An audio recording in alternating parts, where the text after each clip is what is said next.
Pour cette nouvelle édition de votre magazine, notre rédaction s'est intéressée à un sujet de fond essentiel à la vie démocratique, à savoir le déploiement sécuritaire en période électorale.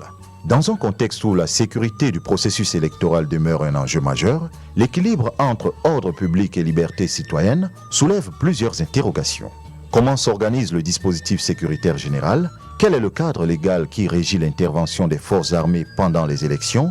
Comment prévenir les violences électorales et assurer la protection des bureaux de vote sans compromettre la neutralité de l'armée? Et quelle est la situation sécuritaire dans les zones en crise où le défi de stabilité reste permanent? Autant de questions que nous aborderons aujourd'hui pour mieux comprendre les mécanismes qui garantissent des élections libres, paisibles et transparentes. L'élection présidentielle constitue un véritable test pour la stabilité du Cameroun. Les incertitudes assurant la succession du président sortant, les atteintes aux libertés politiques, les conflits armés et les tensions ethniques suscitent des craintes quant au bon déroulement du vote. L'État devrait ainsi prendre des mesures pour garantir la crédibilité du scrutin et la sécurité générale des populations, comme nous le dit le sergent Noubicier dans l'élément qui suit. Au cours de la période électorale, un dispositif sécuritaire particulièrement conséquent est mis en place par le déploiement des forces de défense. Le gouvernement camerounais, à travers les forces de défense et de sécurité, prend des mesures rigoureuses pour garantir le bon déroulement du scrutin présidentiel. Ces forces reçoivent des instructions strictes pour assurer la sécurité des électeurs et la stabilité du processus électoral, malgré les défis sécuritaires dans certaines régions, notamment le nord et celles affectées par la crise anglophone. Si leur présence sur l'étendue du territoire camerounais se fait ressentir, l'armée camerounaise obtient la première note lorsqu'il s'agit d'impartialité lors des élections au Cameroun. Les soldats de l'armée camerounaise savent tenir secrète leurs convictions idéologiques personnelles tout en assurant équitablement la sécurité de tous les citoyens, une attitude comportementale qui induit une abnégation et un altruisme propre aux soldats et aux enseignements donnés dans leurs rapports et échanges quotidiens avec les civils. Par ailleurs, ce dispositif sécuritaire concernant en effet aussi bien les grandes villes que les petites met sur pied les mêmes consignes pour toutes. Le renforcement et la multiplication des hommes dans les services à l'instar de la patrouille qui s'effectue quotidiennement, le service d'alerte qui regroupe plus de 100 personnes et le bouclage qui réunit tous les corps afin de prévenir et protéger la population de toute manifestation ou soulèvement manigancé. Cependant, en plus de la sécurité du peuple, ces forces se chargent de se mobiliser sur l'ensemble du territoire, assurant la sécurité du transport du matériel électoral vers les sites de vote, la sécurisation des activités de campagne, la mise en place des patrouilles diurnes et nocturnes dans les zones sensibles et aussi de la surveillance des urnes tout au long du scrutin pour éviter toute manipulation. Pendant la période électorale, la sécurité est assurée par un important dispositif incluant la mobilisation de toutes les forces de défense, avec un focus particulier sur la protection des électeurs, la sécurisation des opérations électorales et la prévention des violences ou fraudes dans toutes les régions du pays. Merci sergent Noubicier pour ces éclairages. Après les élections présidentielles du 12 octobre dernier, le pays fait face à un climat politique très tendu marqué par une montée des violences. Les incidents rapportés, notamment les agressions contre les représentants de l'organe en charge des élections et les CAM, et la défiance des institutions et des autorités qui les incarnent, illustrent les grandes difficultés rencontrées pour assurer un processus démocratique paisible. Ces tensions sont symptomatiques d'un phénomène plus large observé dans plusieurs pays africains, où la confiance dans les commissions électorales et le respect des règles démocratiques reste fragile. Dans son analyse, Hélène Congo nous propose des pistes de prévention de ces violences post-électorales et la gestion des incidents. Bon après-midi, Hélène Congo.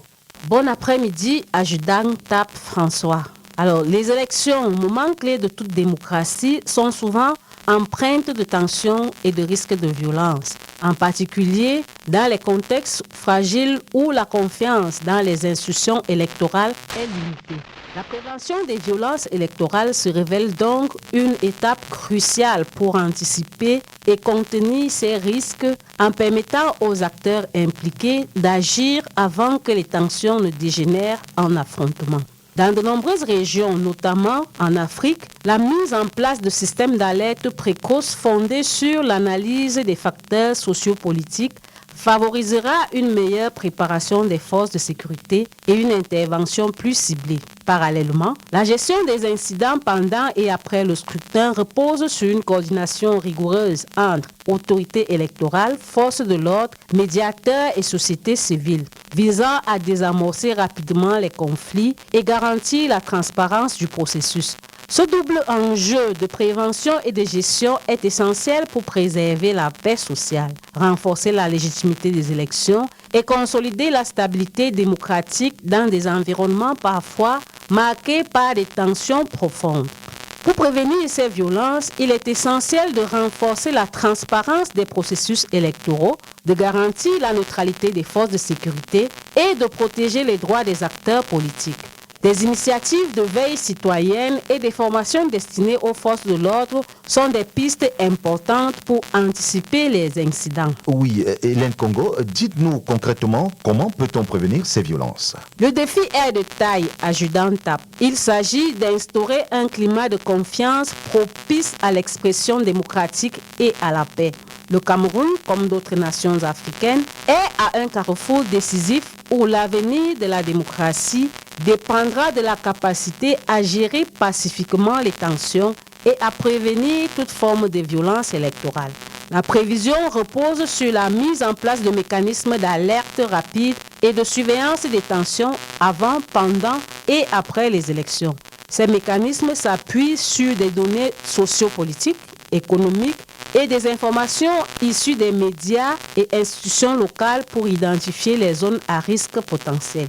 Il faut aussi instaurer un climat de confiance entre les parties prenantes par la mise en place d'un cadre juridique clair et un organe électoral neutre, un processus transparent, ce qui diminue grandement le risque de conflit. D'autre part, des plateformes comme des cellules de veille et d'alerte, impliquant notamment des acteurs communautaires, contribuent à la détection précoce et à la prévention des violences spécifiques, y compris les violences basées sur le genre. Oui, d'accord, mais lorsqu'on est déjà face à des incidents, que faire, Hélène Congo? Il convient de rappeler d'entrée de jeu, adjudant TAP, que les forces de défense et de sécurité ont reçu une formation rigoureuse sur la prévention des violences, incluant l'équité, la neutralité et la gestion pacifique des conflits. Cette dernière étant la pratique recommandée pour réduire les risques et intervenir efficacement en cas d'incident. Cependant, la transparence dans la communication des résultats électoraux et la gestion rapide des plaintes d'irrégularité sont essentielles pour désamorcer les tensions. L'approche intégrée associant autorités électorales, forces de l'ordre, médias et acteurs de la société civile favorise une réponse coordonnée aux incidents. Il n'est pas superflu de rappeler aux citoyens l'impérieux devoir de respect des lois et règlements qui régissent notre société et qui garantissent la paix et la sécurité. Car, on ne le dira jamais assez, la violence ne résout rien, bien au contraire. À l'approche des échéances électorales, la question de la sécurité des bureaux de vote demeure un enjeu majeur pour la crédibilité et la sérénité du processus démocratique. Garantir la libre expression du suffrage tout en préservant la paix et l'ordre public relève d'un défi que les forces de défense et de sécurité s'emploient à relever avec professionnalisme et sens du devoir. Le développement avec le gendarme-major Soga Nyemb Emmanuel Bossis. Au Cameroun, la sécurisation du processus électoral repose sur une coordination rigoureuse entre plusieurs acteurs. Le ministère de l'administration territoriale, les forces de défense et de sécurité, ainsi que l'Elections Cameroun. L'objectif est clair, créer un environnement apaisé et sûr, propice à l'exercice du droit de vote pour tous les citoyens, sans crainte ni intimidation. Les mesures de protection des bureaux de vote s'articulent autour de 3 grands axes. La prévention, la présence dissuasive et la réaction rapide en cas d'incident. En amont du scrutin, des reconnaissances du terrain sont effectuées dans chaque circonscription. Ces missions permettent d'identifier les zones à risque, de cartographier les accès aux bureaux de vote et planifier les dispositifs de sécurité. Dans certaines régions sensibles comme l'extrême nord, le nord-ouest et le sud-ouest, ces mesures sont renforcées par des patrouilles mixtes regroupant militaires, gendarmes et policiers. Le jour du vote, La présence visible et rassurante des forces de défense et de sécurité constitue le premier rempart contre tout désordre. À Yaoundé, Douala, Bafoussam ou Garoua, chaque bureau de vote est placé sous la surveillance rapprochée d'une unité de sécurité prête à intervenir en cas de trouble. Cette présence n'est toutefois pas synonyme d'ingérence.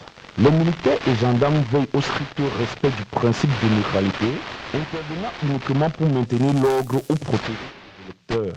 L'expérience des scrutins précédents illustre la pertinence de ce dispositif. En 2018, par exemple, le déploiement coordonné de la gendarmerie nationale et de la police a permis de prévenir plusieurs tentatives de perturbation à Maroua et Bamenda. De même, dans certaines zones rurales de l'Est et du Sud, la présence de postes de contrôle temporaire a garanti la sécurité du matériel électoral pendant son acheminement. Par ailleurs, des formations spécifiques sont régulièrement organisées pour les personnels engagés dans la sécurisation des scrutins. Elles portent sur la gestion des foules, la prévention des conflits, la protection des civils et le respect des droits fondamentaux. Ce professionnalisme contribue à renforcer la confiance du citoyen envers ses forces armées et de sécurité. Enfin, l'importance de la collaboration avec les populations n'est pas à négliger. À travers les comités de vigilance et les relais communautaires, les habitants participent activement au signalement d'activités suspectes ou de comportements à risque. Cette approche participative fait de chaque citoyen un acteur de la paix électorale. Protéger les bureaux de vote, c'est protéger la démocratie. À travers leur engagement constant, les forces de défense et de sécurité du Cameroun rappellent que la stabilité du pays repose avant tout sur la confiance et la discipline. En période électorale, elle incarne cette vigilance silencieuse qui garantit à chaque citoyen le droit d'exprimer librement sa volonté dans la paix, l'ordre et la dignité. La prévention des violences électorales au Cameroun passe par des mesures mises en œuvre par divers acteurs, dont le gouvernement, les organismes électoraux, les organisations de la société civile et la communauté internationale. Les deux premiers acteurs suscités font intervenir les forces de sécurité pour asseoir la bonne tenue du processus électoral. Le contexte est particulièrement sensible avec la tenue de l'élection présidentielle et des inquiétudes persistantes liées aux tensions sociopolitiques dans les régions du Nord-Ouest et du Sud-Ouest. C'est dans ce contexte que le déploiement sécuritaire prend toute sa vigueur pour prévenir des violences et gérer des incidents, comme nous explique l'adjudant Fotabon Arnaud Delmos. Effectivement, adjudant TAP, avant la tenue du scrutin présidentiel du 12 octobre 2025 au Cameroun, des mesures exceptionnelles ont été prises pour assurer la sécurité des électeurs dans toute l'étendue du territoire, notamment dans la zone de conflit socio-politique, j'ai nommé les régions du Nord-Ouest et du Sud-Ouest. Cela inclut le renforcement des patrouilles et des contrôles frontaliers, la protection des bureaux d'enregistrement des électeurs, les locaux des partis politiques, les entrepôts de matériel électoral et les lieux de rassemblement des campagnes. Ces mesures ont été appliquées grâce au déploiement sécuritaire. En collaboration avec certaines unités de la sécurité nationale, les forces de sécurité ont eu pour mission de sécuriser la campagne électorale. Elles ont été présentes pour veiller au bon déroulement des rassemblements politiques et garantir la sécurité des candidats et des électeurs dans un contexte parfois tendu, notamment dans les régions en conflit. Elles ont protégé le matériel électoral car le transport, le stockage des bulletins de vote et des urnes étaient assurés pour éviter toute tentative de fraude ou de destruction pouvant dégénérer en violence. Le jour de l'élection, les forces de sécurité ont été déployées pour surveiller les bureaux de vote afin de protéger le personnel, les observateurs et le matériel électoral. Toutes ces actions vont permettre aux citoyens de voter sans crainte. Elles ont été les agents de gestion des foules chargés de réguler l'accès aux bureaux de vote pour éviter les débordements et garantir un accès fluide ordonné aux urnes. En cas de trouble, comme les altercations entre militants, les forces de sécurité sont intervenues pour rétablir l'ordre, comme cela s'est produit à Garoua après le scrutin. Malgré la situation marquée par une attente sous tension des résultats officiels, des revendications de victoire de l'opposition et des affrontements isolés, les forces de sécurité sont restées mobilisées pour prévenir et gérer les manifestations ou les troubles post-électoraux. Par exemple, elles ont dispersé les protestataires dans les villes de Douala, Bafoussam, Tchang, quelques jours après le scrutin. En somme, les mesures de dissuasion ont été prises pour prévenir les violences électorales au Cameroun. notamment par le déploiement des forces de sécurité avant, pendant et après le scrutin. En dépit des incidents malheureux survenus dans certaines villes quelques jours après le scrutin, la situation sécuritaire reste sous contrôle dans l'attente de la proclamation des résultats officiels par le Conseil constitutionnel. Chers fidèles auditeurs, si vous nous rejoignez à l'instant, vous êtes sur le poste national de la CRTV et vous écoutez Honneur et Fidélité. Depuis près d'une décennie, le Cameroun fait face à une montée de tensions sécuritaires sans précédent. Deux crises majeures, à savoir la lutte contre Boko Haram dans l'extrême nord et la crise sécessionniste dans les régions du sud-ouest et du nord-ouest, marquent ce contexte. Des conflits ont profondément impacté la vie des populations, entraînant des déplacements massifs, des pertes en vies humaines et un ralentissement de l'activité économique. En réponse à ces menaces, l'État a dû réévaluer son dispositif sécuritaire et administratif pour préserver l'intégrité du territoire et le vivre ensemble. L'éclairage de Germaine Ziemvondo sur ces enjeux cruciaux. Depuis 2014, la secte islamiste Boko Haram sème la terreur dans plusieurs localités du bassin du lac Tchad, notamment à Mora, Kolofata, Amchidé et Fotokol.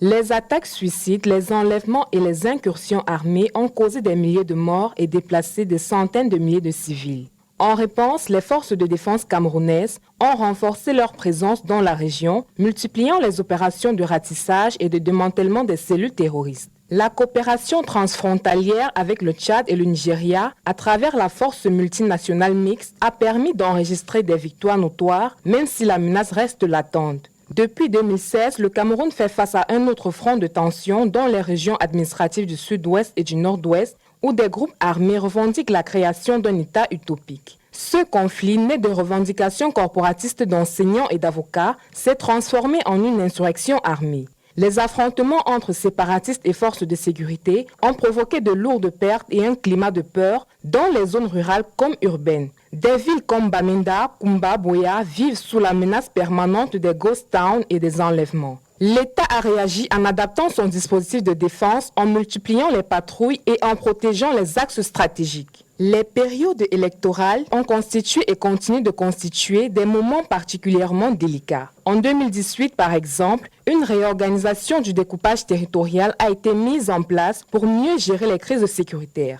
Des opérations de bouclage, de ciblage et de ratissage se sont intensifiées dans les zones dites sensibles. Des éléments des forces de défense et de sécurité ont été déployés dans les carrefours, marchés et quartiers à risque, assurant la surveillance continue et la protection des citoyens.